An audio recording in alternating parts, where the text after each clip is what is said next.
네, 반갑습니다. 상호재 투자 나침반 MBN골드의 상하준 매니저입니다. 여러분들 또 구정을 앞둔 마지막 주, 여러분들 또 오늘 화요일 시장 어떻게 대응하셔야 되는지, 이 시장에 대한 흐름, 그리고 이 시각 특징주, 그리고 여러분들이 주목하셔야 되는 핵심 종목까지 같이 좀 풀어드리도록 하겠습니다. 자, 일단 오늘 시장에 대한 흐름, 역시나 뭐 오늘 시장 뭔가 뚜렷한 느낌이 좀 없습니다. 아무래도 이제 구정, 설날 연휴를 좀 앞두고 있다 보니까 이 외인들도 그렇고 기관들도 그렇고 역시나 개인들도 어느 정도 좀 포트폴리오를 좀 다변화하려는 움직임들이 나오고 있다 보니까 이런 흐름 속에 관련된 시장의 움직임들, 특히나 어떤 주요 섹터들의 흐름들이 강하게 움직이기보다는 좀 눈치 보는 움직임들이 나오고 있는 것 같습니다. 그럼 이런 시장 상황 속에서 여러분들은 어떤 대응을 하셔야 되는지 그 대한 좀 타이밍을 좀 말씀을 좀 같이 드리자면요. 결과적으로 지금 시장은 어느 정도 좀 현금화하려고 하는 욕구들이 계속해서 발동되고 있고 불확실성을 피하려고 하는 움직임들이 나오고 있습니다. 그럼 여러분들이 비교적 갖고 있던 종목들이 어느 정도 수익이었는데 수익률이 조금 밀려 내려온다거나 내가 좀 일부분 뭐 본전 구간에서 갖고 있었는데 이게 또 손실로 빠지거나 이런 움직임들이 나오다 보니까 야 이거 연휴 앞두고 시장이 밀리는 거 아니야? 이거 앞으로 추세하라 또는 계속 빠지는 거 아니야? 라는 우려 속에 과도하게 또 매도에 대한 심리를 부추기는 흐름들이 나올 수 있을 것 같은데요. 제가 분명히 말씀드리고 싶은 건 그런 대응을 하시면 안 된다. 저는 이렇게 말씀드리고 싶습니다. 오히려 오늘 시장 같은 경우에는 보시면 아시겠지만 확실한 성장이 예상되어 있는 업종들은 꾸준하게 지켜볼 필요가 있다라는 말씀을 해드리고 싶습니다. 지난 미장도 보시면 아시겠지만 오라클과 오픈 AI가 뭐 투자에 대한 사이클, 특히나 AI 데이터 센터에 대한 투자 사이클에 대한 기대감들이 계속 나오고 있는 상태고요. 앞서 정리해 주셨던 것처럼 SK하이닉스와 엔비디아, 치킨을 엄청나게 좋아하는 것 같습니다. 치킨 회동까지 다시 한번 또 불을 뿜어주면서 그 안에서 HBM, HBF, 소캠 이런 주요 반도체 관련 칩에 대한 기대감들을 계속 끌어당기고 있는 상황이죠. 그럼 AI 데이터 센터 투자하는 것도 결국에는 낸드와 뭐 GPU라든가 이런 쪽에 대한 기대감이 쏠릴 거고 SK하이닉스도 엔비디아 회동을 통해서 HBM에 대한 점유율을 논한다든가 아니면 차세대 HBF 요거는 또 이 낸드 쪽 SSD 쪽에 관련된 재료인데 이런 재료들이 정확하게 또 다시 한번 부각되면서 이런 재료들이 연휴 이후에 다시 한번 또 불을 뿜어준다라 그러면 역시나 지금은 저가 매수하기 좋은 타이밍이 아닐까라는 생각이 좀 드는 상황입니다. 아무래도 이제 엔비디아가 삼성전자와 SK하이닉스를 이 베라 루빈의 파트너로서 지목을 했고 마이크론이 탈락했다라는 이슈 때문에 일부 소부장 기업들이 약간은 조정이 나오고 있지만 저는 오히려 이런 조정 기회가 매수의 포인트가 될 수 있다라는 점 저는 분명히 한번 여러분들이 주시해서 보시면 좋을 것 같고요. 단순히 지금 시점에서는 연휴를 앞두고 현금화하려고 하는 이 수급의 공백이 생길 수는 있습니다만은 이 수급의 공백이 연속성을 띠고 연휴 이후에도 이어질 확률보다는 연휴 이후에는 다시 한번 재매수하면서 역시나 실적이 증명할 수 있는 또는 시장의 트렌드를 따라갈 수 있는 특정 업종과 섹터에는 다시 한번 불이 붙을 수 있다는 점, 그 점을 고려하시면서 오히려 지금부터 화요일, 수요일, 목요일까지는 어느 정도 좀 분할 매수 관점에서 저가 매수를 좀 하시는 게 좋을 것 같다. 그럼 제가 앞서 힌트 드렸던 것처럼 시장을 주도할 수 있는 핵심 종목들, 반도체 소부장 기업들 저가 매수 한번 보시면 좋을 것 같고요. 만약 이쪽이 아니다라고 하시면 저는 코스닥 시장에 대한 패시브 자금 기대감도 보신다라 그러면 저는 코스닥 시가총액 상위 종목들, 코스닥 150 종목들 이런 쪽도 여러분들이 한번 좀 눈여겨보시면 충분히 여러분들이 연휴 이후에 더 큰 수익을 낼 수 있는 타이밍이 나오지 않을까 이렇게 좀 말씀을 드리도록 하겠습니다.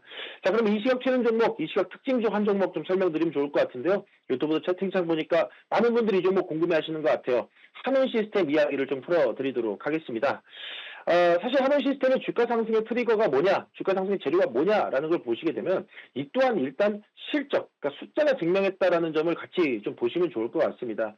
아시겠지만 이제 4분기 실적에 대한 내용들도 시장에서는 좀 반신반의했는데요. 뚜껑을 열어보니까 결과적으로 영업이익 912억 원 정도, 전년 동기 대비 흑자 전환에 성공하는 모습을 보여줬습니다. 여기에다가 지금 시장 전망치도 24%나 좀 웃돌면서 나름대로 이 바닥을 찍고 가장 좋은 턴어라운드하는 구간에 들어섰다라는 점이 한원 시스템의 주가 상승의 트리거가 됐을 것 같고요. 그리고 그 전에까지 계속해서 이 한원 시스템한테 약간의 좀 우려했던 부분들이 부채에 대한 우려들이 좀 일부 있었는데 이 부분도 이전에 유상증자를 확보한 9천억 원을 대부분 이 차입금 상환에 쓰면서 이 재무에 대한 불확실성이 해소됐다라는 점도 한원 시스템의 주가 상승의 좀 트리거가 될 수 있을 것 같고요. 여기에다 또 하나 재료를 붙이자라 그러면 현대차 밸류체인에 대한 기대감 놓치고 갈 수가 없겠죠. 현대차에 대한 목표 주가가 일부 상향 리포트가 좀 일부 나오다 보니까 역시나 자동차, 현대차, 부품주 이런 쪽에 대한 밸류 체인들이 다시 한번 부각이 되면서 한원 시스템, 자동차 섹터 전반적으로 매수세가 유입되다 보니까 이런저런 또 호재성 재료들이 몰리면서 다시 한번 또 강한 시세 분출이 나오고 있다 말씀드릴 수 있을 것 같습니다. 그럼 지금 이 시각 이 종목을 내가 지금 매수해도 좋을까 아니면 이건 보유자 영역인가 이거를 말씀드린다라 그러면 일단 현 시점에서 급등하는 흐름들은 보유자 영역이겠죠. 하지만 어느 정도 조정이 나오고 나름대로 또 이 기간 조정을 거쳐 난다라 그러면 저는 그때부터는 장기간의 좀 긴 호흡을 본다라고 했을 때는 저는 저가면서 충분히 가능하지 않을까? 조금 더 우상향의 흐름들, 그러니까 목표 주가를 좀 더 상향시켜 놓고 지켜봐도 좋지 않을까? 이런 말씀 좀 같이 드릴 수 있을 것 같으니까요. 한원 시스템 보유자 영역이지만 조정 이후의 흐름을 좀 한번 보셔라. 이렇게 말씀드리도록 하겠습니다. 자, 그럼 리뷰 종목 한 종목 하고요. 여러분들 오늘의 핵심 종목 같이 좀 풀어드리도록 하겠습니다. 자, 오늘의 리뷰 종목은요. 제가 1월 29일 제시드렸던 산일전기를 좀 풀어드리고자 합니다. 제가 앞으로 이제 여러분들한테 종목을 좀 핵심 종목을 설명드릴 때 목표 주가를 한 200원 내지 300원씩만 낮추면 될 것 같아요. 지난 거래에도 헥토파이낸셜이 약 300원 정도 목표가치에 좀 못 미치는 흐름이었는데 오늘은 산일전기 목표가에 200원 못 미칩니다. 그래서 제가 여러분들한테 리뷰를 해드리는 이유는 어쨌든 전력설비 전선인프라 관련 시장의 흐름들을 좋게 보기 때문인데요. 역시나 뭐 산일전기도 4분기 성과급과 관세, 일회성 비용에도 불구하고 나름대로 시장 기대치를 부합하는 실적을 잘 내놨습니다. 그러다 보니까 현 시점에서는 역시나 전력설비 전선인프라 관련된 종목들의 수익성은 빵빵하구나라는 게 계속 시장에서 증명이 되고 있는 상황이고요. 그리고 제가 계속 말씀드렸던 북미 시장에 대한 관세 리스크, 이제는 고객사와 최소 5대5 정도로 비용 분담을 하거나 또는 관세 비용 우리가 내줄 테니까 물건만 주세요라는 고객사들이 나오면서 압도적으로 공급자 우위 시장이 지속되고 있다 보니까 지금 뭐 산일전기뿐만 아니라 뭐 일진전기 아니면 뭐 효성중공업 이런 주요 기업들의 실적 눈높이는 계속해서 높아질 수 있다라는 점. 그래서 산일전기가 200원 마저 채워서 목표 주가를 달성한다라 그러면 저는 목표 주가 좀 더 상향하고 그 위를 더 바라봐도 좋을 것 같다. 좀 이렇게 말씀드리도록 하겠습니다. 자, 그럼 오늘 여러분들이 주목하셨으면 좋겠다는 핵심 종목, 오늘은요, 조선 쪽으로 한번 가봅니다. 대한조선 이야기를 좀 풀어드려야 될 것 같습니다. 저도 계속해서 관심 있게 보던 종목인데요. 최근에 시장의 리포트들도 너무나도 잘 나와주고 있고 역시나 우리는 항상 시장에 주목하지 않는 남들이 가져간 종목 말고 앞으로 남들이 가져갈 종목을 먼저 우리가 선점하자라는 관점 항상 말씀을 드리겠는데요. 이 대한조선 같은 경우는 백화점식으로 모든 배를 다 만드는 곳은 아닙니다. 아시겠지만 중형 탱커선 분야의 글로벌 히든 챔피언이다. 저는 이렇게 타이틀을 좀 달아주고 싶은데요. 첫 번째 포인트로는 투자 포인트로는 이 올해 수주 목표치를 벌써 2월 초인데 불구하고 70%를 이미 달성했습니다. 아시겠지만 이전에 전 세계에서 발전된 수에즈막스급 선박이 총 13척인데 이 중에 8척을 대한조선이 쓸어 담았거든요.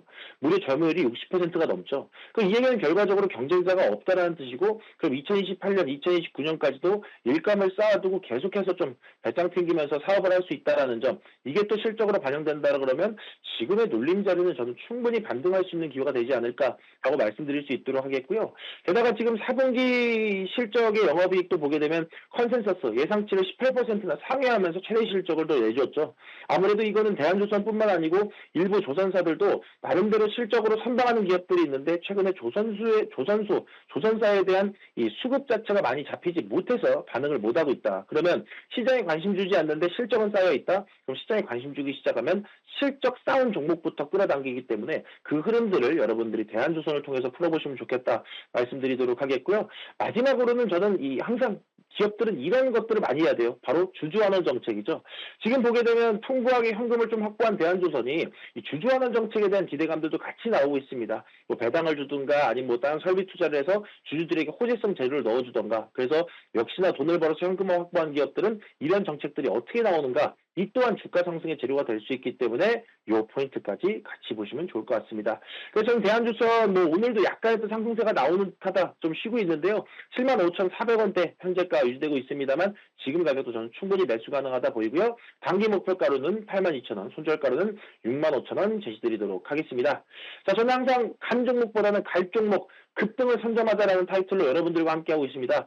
오늘 저녁 10시에도요. 그 급등을 선점하는 방법 제가 자세하게 공개방송 통해서 설명드리도록 할 테니까요. 관련된 링크는요. 네이버 밴드와 텔레그램 제 채널 들어오시면 올려놓겠습니다. 그때 방송 함께 하시면 여러분들 연휴 전에 더 큰 수익 챙길 수 있는 종목 선점하는 방법 알려드리겠습니다. 자, 그럼 저는 이만 물러가겠습니다. 남은 시간 증시템과 함께 성공 투자하시고요. 저는 이만 물러갑니다. 감사합니다.